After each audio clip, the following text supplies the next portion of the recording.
नौकर चाकर चलते हैं। मीरा को दौलत से प्रेम नहीं, अपना धन वो मानती ही नहीं है दौलत को, वो भगवान के नाम को, गुरु की भक्ति को अपना धन मानती है।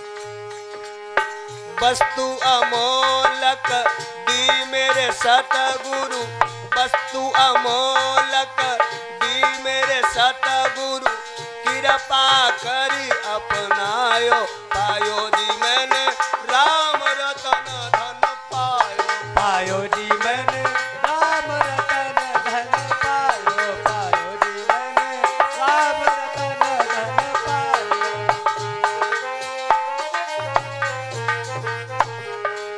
सत्य की नाव के बटिया सतगुरु, सत्य की नाव के बटिया सतगुरु, भवसागर तरियायो, पायो जी मैंने जय हो। राम रतन धन पायो, पायो जी मैंने राम रतन धन पायो।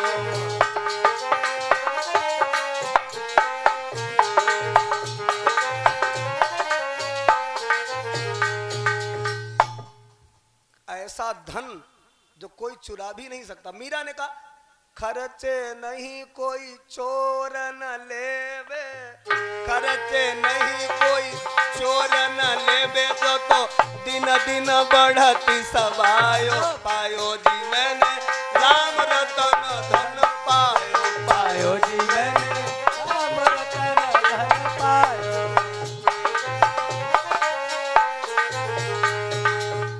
खर्च करने से भी बढ़ता है। महाराज कोई चोर नहीं ले सकता। महाराज परीक्षित जी, एक बार पुलिस वाले कहीं से निकलते जा रहे थे और महात्मा लोगों के आश्रम तो वहां पर है, तब एक महात्मा रात की बात, अंधेरो रात में, और का बोलो भैया हमारो हीरा नहीं मिल लो है, नहीं पर रखो रहा हीरा नहीं मिलती मेरो। दूसरो बोलो हमारो पारस नहीं मिलती है। तीसरो बोलो अब भाई लेट जाओ, सोनो बनाई ले। सवेरे ढूंढ ली सब चीज। पुलिस वाले गाड़ी रुकी, कहाँ लोगों रुको रुको रुको, यहीं पहले गश्त लगाते हैं, यहीं देखते हैं जब महात्मा है कि डाकू डकैत है। अंदर पहुंचा है, हटो हटो, गेट खोलो गेट खोलो गेट खोलो। महात्मा वाले खोलो ही है, चले आओ दंदन आते हैं। तो पुलिस वाले अंदर गए, हीरा कहाँ है, पारस कहाँ है, सोना कहाँ है, सोना कहाँ, जल्दी जल्दी। महात्मा लोग बोले पागल हो का?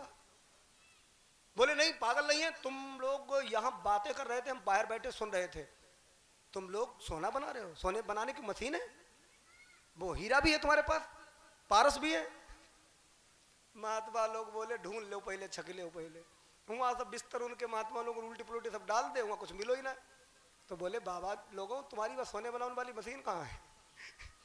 महात्मा लोग बोले तुम लोग समझत रहे, हम लोग महात्मा हैं, हमारो जो पारस है वो भगवान को प्रसाद है, और जो हीरा है वो जो जब माला पहनते हैं, जो वो नीचे को लटकते हैं सुमेरु, उसी को हम लोग हीरा बोलते हैं। जहां पर माला शुरू करो और जहां पर पूरी हो जाए वो मणिका जो लगते हैं ना, उसी को हम हीरा बोलते हैं। तो हमने कही तुम्हारी मतलब हीरा नहीं मिल लो, तो प्रसाद क्यों रखी, तो मिलती ना है। तो हमने जाकर ही सब लोग सो ही ले, सोना बनावो। सवेरे वही से देखो जी। तो वे पुलिस वाले बोले धन्य ही महात्मा लोगों, तुम्हारो तो धन ही अलग है, तुम्हारे धन की बराबरी कौन कर सकते है भैया। तो जो तुम लोग आज कमाई रहे, जहे धन साथ हम जही, और जो तुम्हारे घर में रखो वो है नहीं छुट्टी जही। जो सोच लो पूरी बात। इसलिए कथा में रोज आया करो, सुन लो पूरी बात। भगवान का जहां भजन हो, जहां कथा हो, थोड़ा सा जिंदगी का समय जरूर निकाल करके आओ, क्योंकि यही साथ में जाने वाला है। कबीरा सब जग निर्धना, धनवंता नहीं कोई, और धनवंता सोई जानिए, जके राम नाम धन होई। राम नाम का खजाना लूट लो, यही साथ जाएगा। राजा परीक्षित वहां से महाराज अपनी धर्मपत्नी को समझा देते हैं, गंगा नदी के किनारे आकर के बैठ गए। और महात्मा लोगों को जब पता लगा राजा परीक्षित का जीवन 7 दिन शेष रह गया है, उनका कल्याण करने के लिए साधु संत महात्मा आने लगे। अब कोई भी महात्मा आता है वो कहता है महाराज हनुमान चालीसा करो। चालीसा बोले 40 दिन चाहिए। नवदुर्गा रह लो बोले 9 दिन चाहिए, दिन तो 7 ही बचे हैं। तो ऐसा करो भगवान का भजन करो, कोई अच्छा ज्ञानी मिल जाए तुम्हारा कल्याण कर दे। उसी समय महाराज हजारों ऋषि मुनियों के बीच में एक महात्मा का आगमन हो गया। वो महात्मा 16 वर्ष के हैं, बड़ी बड़ी लंबी जटाएं महाराज, और दिगंबर हैं, शरीर पर कोई वस्त्र नहीं है, और हाथ में कमंडल है, और चलते हुए चले आ रहे हैं। उनके मस्तक में महाराज ऐसा लग रहा कि साक्षात सूर्य भगवान बैठे हों, इतना तेज। सारे ऋषि मुनि कहने लगे शांत रहो शांत रहो, ये कोई महापुरुष आ रहे हैं। व्यास जी वहीं खड़े थे, उन्होंने कहा ये मेरे सुपुत्र हैं, नाम इनका श्री सुखदेव जी है। अच्छा यही सुखदेव जी हैं? बोले हाँ। अब सुनो, छोटे छोटे बच्चा उनके ऊपर महाराज धूल फेंक रहे, नंगा बाबा नंगा बाबा। अब कोई कोई राजा महाराजा उनके महाराज चरणन में गिर जाते, कोई उन्हें महाराज पगड़ी पहनाए देते, कोई उनके ऊपर महाराज फूल मालाएं पहना देता है।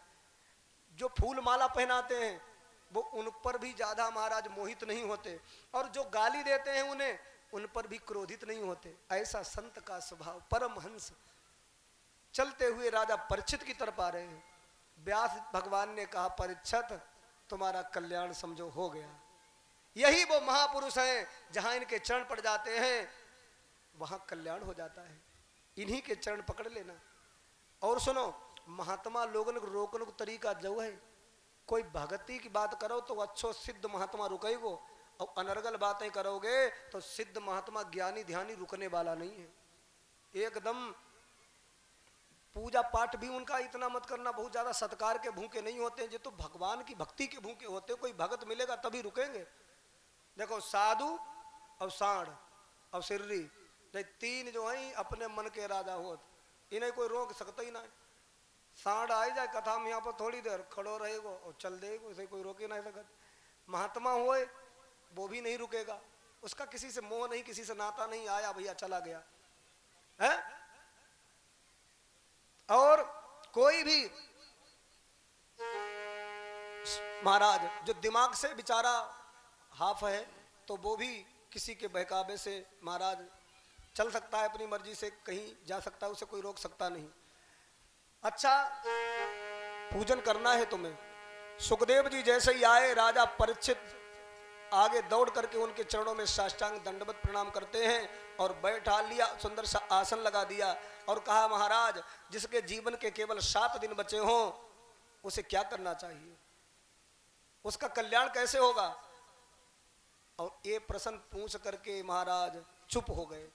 सुखदेव जी महाराज बड़े मुस्कुराए, बोले बहुत अति उत्तम प्रश्न आपने पूछा है, इसमें सर्व जगत का कल्याण है, अपने स्वार्थ के लिए नहीं, और प्रश्न ऐसा ही पूछना चाहिए। आप लोग तीर्थ यात्रा में जाती होंगी, गंगा स्नान मेला दशहरा जहाँ कहूँ जाओ, तुम्हारे कभी कभी घर पर तीर्थ चल के आ जाते, महात्मा साधु ज्ञानी आ जाते हैं, तो उनसे कबहूँ जा अपनो हाथ दिखाए कि ना पूछो गुरु जी हमारी दुकान कैसी चली, गुरु जी हमारे के यहाँ लल्ला हुई या बिटिया हुई। ऐसे प्रश्न अगर पूछोगी तो महात्मा के समय को बर्बाद कर रही हो, नहीं करना चाहिए ऐसा प्रश्न। अगर कोई साधु संत महात्मा ज्ञानी तुम्हें दिख जाए तो उसके चरणन में केवल एक ही अर्जी लगावो, गुरु जी आजकल बड़ा आलसी हुई गए हैं, भगवान की भक्ति में मन ना लगे, गुरु जी कोई तरीका अच्छा बतावो, भगवान की भक्ति से ओत प्रोत कोई एक अच्छा कोई दृष्टांत सुनावो। अगर ये तुमने प्रश्न कर लिया फिर इससे ऊंचा कोई प्रश्न ही नहीं है। और कुछ लोग मुर्दा प्रश्न करते घूमत, मुर्दा जानते जिनको कोई महाराज अस्तित्व नहीं। एक जगह हम कथा करने गए, एक सज्जन हमसे पूछने लगे, नीचे बैठे थे ऐसे, बोले महाराज जी हम आपकी कथा बहुत मन से सुन, तो कई दिन से सुन तो बड़ा अच्छा लगत, एक प्रश्न है मेरे दिमाग का पूछ ले। तो हमने कही पूछो क्या पूछना चाहते। बोले महाराज बड़ा संकोच लगता है यहाँ से पूछे कि नहीं, तो हमने पूछो मालूम हुई तो बताई दी। तो मैं हाथ जोड़ी बोले महाराज हमें जा बताई दो 26 जनवरी कब आई। अब ये थी हंसी आई, हमने जब प्रथम तुम्हें हमसे पूछ रही वो कैलेंडर एक बार देख लेते पता लग जाती। अरे कोई अच्छो ढंग को प्रश्न पूछते भगवान की भक्ति को, हमको बड़ा गुस्सा आई तो हमने उन पर हंसी में कही थी जब 15 अगस्त गई। अरे भाई जब डेट है 26 जनवरी तो पहले ही आ जाए का, जब 26 जनवरी यही उसे दिन हुई। बोलो गोविंद भगवान की जय। ऐसे होते मुर्दा प्रसन्न। राजा परीक्षित के प्रश्न को सुनकर के सुखदेव जी ने कहा, हम तुम्हें भगवान की सुंदर पवित्र पावन दृष्टांतों से भरपूर कथा सुनाने का प्रयास करेंगे, लेकिन तुम कथा सुनने के लायक बनो। कैसे कथा सुनने के लायक बना जाता है? 4 नियम है। क्या नियम है? परीक्षित महाराज आप सुन ले, देखो करना या ना करना नियम फॉलो वो आपकी मर्जी, हम बता रहे हैं। पहला नियम है जितासनो जित संगो जित श्वासो जितेंद्रिय। पहले तो आसन जीतो। कथा जितनी देर हो एक ही आसन पर बैठना चाहिए, बार बार आसन नहीं बदलना चाहिए। अब सुख आसन पर बैठ करके कथा सुनो। सुख आसन जानते हो, पलथी मार करके बैठना कथा में, ये सुख आसन माना जाता है। ऐसे ही बैठना चाहिए कथा में। हाँ, ये होता है सुख आसन। इस आसन पर बैठ करके सुख भी मिलेगा और सुख धाम से जुड़ने का हमारा तुम्हारा प्रयास भी अच्छा बना रहेगा। दूसरा होता है वज्रासन, जो योगी महात्मा ज्ञानी लोग लगाते हैं, वो हम लोग नहीं लगा पाते, प्रैक्टिस नहीं है। तीसरा होता है दरिद्रासन। दरिद्रासन तो कथा में कभी नहीं लगाना चाहिए। दरिद्रासन जानते हो? अब हम बता ही दें, दरिद्रासन कथा में नहीं लगाया जाता। अगर देवताओं का राजा इंद्र भी दरिद्रासन लगा करके भगवान की कथा में बैठेगा, दरिद्री हो जाएगा, लक्ष्मी उस पर कभी बात ही नहीं करेगी, क्योंकि वो होता है दरिद्रासन मलमूत्र के लिए खेत या खलिहान या महाराज ऐसी जगह लगाया जाता है। बहुत से लोग आओ तो कथा सुनो, नहीं जहना मालूम कैसे बैठे,